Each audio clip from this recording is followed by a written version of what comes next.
Hello everybody and welcome to the shop. What you see before you are 80 sets of SpectraPly twist blanks. Now each of these blanks was handmade by me, and my plan is to sell them so that I can earn money to go to the pin turning shows this year. The first show that I'm going to will be the Mid-Atlantic Turners Expo in Manassas, Virginia. That is held March 14th through the 16th of 2025, and my blanks will be available at the Stadium Pin Blanks booth. When you get to the booth, just look for my logo, and all of my blanks will be right there next to the logo. What I want to do for you today is I want to do a quick video to show you what I think is the best way to turn these blanks to maximize your success. I hope you enjoy the video, and I hope to see you at the show. There are three major blank styles in this batch of twist blanks. The first style uses an end cap made from walnut, white oak, and walnut, and you may find a few that have a cherry band. And what I did to make sure you had the best turning experience is the walnut and the white oak and cherry have all been cut with the grain, just like you would turn a normal wood blank. So you shouldn't have any issue turning cross grain with pieces chipping out. They should turn just like a standard blank. The second blank, which is a more difficult blank to turn. Now, I've done a little bit of experimenting with these, and I'll talk about those in a second, but this blank uses a SpectraPly blank as a cap, and I've turned the SpectraPly sideways, so you're going to be turning against the grain. There aren't a lot of these blanks, just a few sets, but I don't recommend these for new turners. And I also don't fully recommend them for folks who turn with carbide. I tested one of these blanks with a carbide tool, and I tested a similar blank with the same style cap on it with a skew, and I had very good luck with a sharp skew. No issues with tear out or anything, but the carbide is so aggressive and you're scraping instead of cutting, and I did have some issue with pieces splitting out of the cross grain on the SpectraPly blanks at the bottom. So take that into account if you're interested in one of these. They're gorgeous when they're turned, but make sure you have a little more experience as a turner and probably steer clear if you're going to use carbide. And the final blank is a twist blank, but I'm using SpectraPly, solid SpectraPly as my end caps. And notice something. You've got your SpectraPly twist here. This is the flat side. When you flip it over, here's the stacked side, and it's against the solid side of the blanks. So I did this hoping it would give kind of a nice effect. I've not turned one of these yet, but they look absolutely amazing, and I think they're going to make some gorgeous pins. For turning these twist blanks, I like to start by semi-truing them. Then I can more easily grip them in my pin jaws or my pin vise and drill down the center. Now, one of the things I want to show you is, notice this end of the blank. The dowel is pretty well centered on the blank. This end, it's a little off to the sides.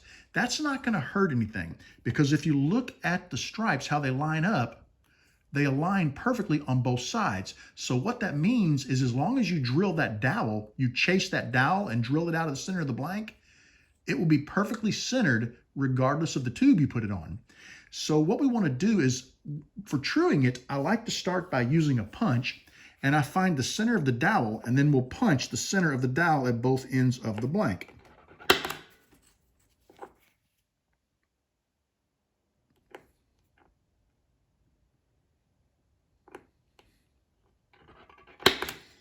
Now that you've found the center of the blank on both ends, and remember, you do not have to go out and buy a punch tool to do this. A nail works, an ice pick works, a screw works, anything with a point. Just find the center of your blank and mark it. Now you'll be able to grip this between a live center and a drive center, and you'll be able to turn it on the axis of the dowel. And what that's going to do is let you true this blank. Do not true it close to final dimension. You don't even have to fully true it. It can still have a flat side on it. That doesn't matter. Just get it trued enough to where you can evenly grip it in a pair of pin jaws or a pin vise and drill that dowel right out of the center. As long as you drill that dowel perfectly straight to its axis, you're going to get a great looking pin. It's going to align wonderfully. Let's get over to the lathe and get this between centers and start truing. I want to take a second and show you the drive center and the live center that I'll be using to true this blank. This is a standard 60-degree live center, nothing fancy there. But take a look at my drive center. Notice the spur on that drive center, how small it is. Here's a normal drive center. See the difference? I really like this one because if I'm truing a blank, I can get closer to the dimension I need without having to worry about getting into these spurs and possibly damaging my tool. To mount the blank, I just made sure that my live center and my drive center went right down the middle of the dimple that I made with the punch tool. I'll be turning today with my skew. You could just as easily turn this blank with a carbide tool.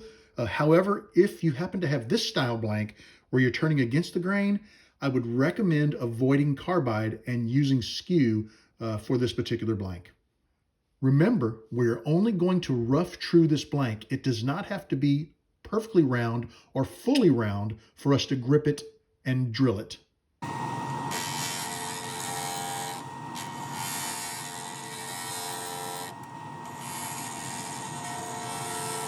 We don't need to true any further to drill down the center of this blank.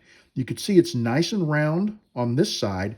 It's a little rough on this side, but we can get a really nice grip on this blank with a set of pin jaws or our pin vise, and we should be able to drill that dowel right out of the blank. So I'm going to head over to my drill press and we'll see how that works. With the blank tightly gripped in our pin vise, we're ready to drill the dowel.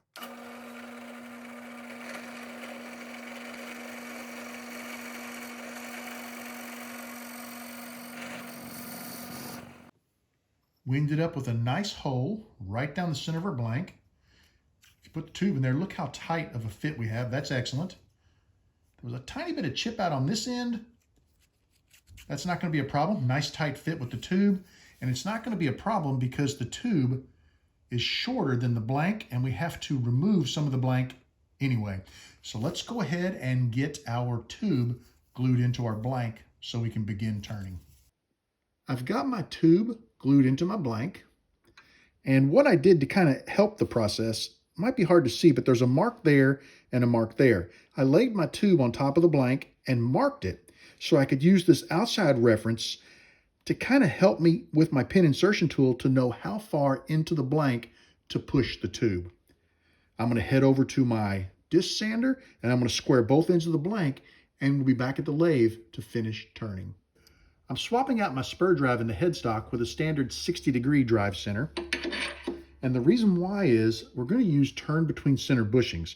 What turn between center bushings are is they have a 60-degree dimple in the end of them that lets them fit nicely onto a drive center or a live center for turning your blanks. Now this is a special set of turn between center bushings because you'll notice it has a hole down the center of the bushing. I could also use this particular style on a mandrel. Let's go ahead and get our turn between centers into our blank. We'll get our blank between our 60-degree live and drive center. Lock it down nice and tight, and we're ready to turn.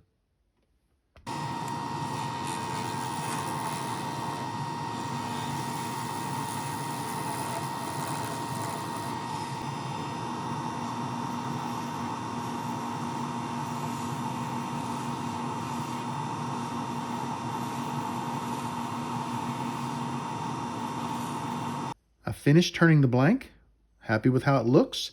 I left a little bit of meat, there's just a fingernail at both ends, and as I sand, I'll sand right down onto the bushing and make sure that that is the perfect diameter. I just finished sanding the blank. I think it looks really nice. This side of the blank, you'll notice the stagger is really nice. Let me roll it over to the other side. And you'll see that once again, it staggers very nicely all the way down the blank. I'm happy with that. What that means is we did a good job of drilling the dowel out of the center of our blank. And that is accomplished by punching those holes in the center and truing to the dowel.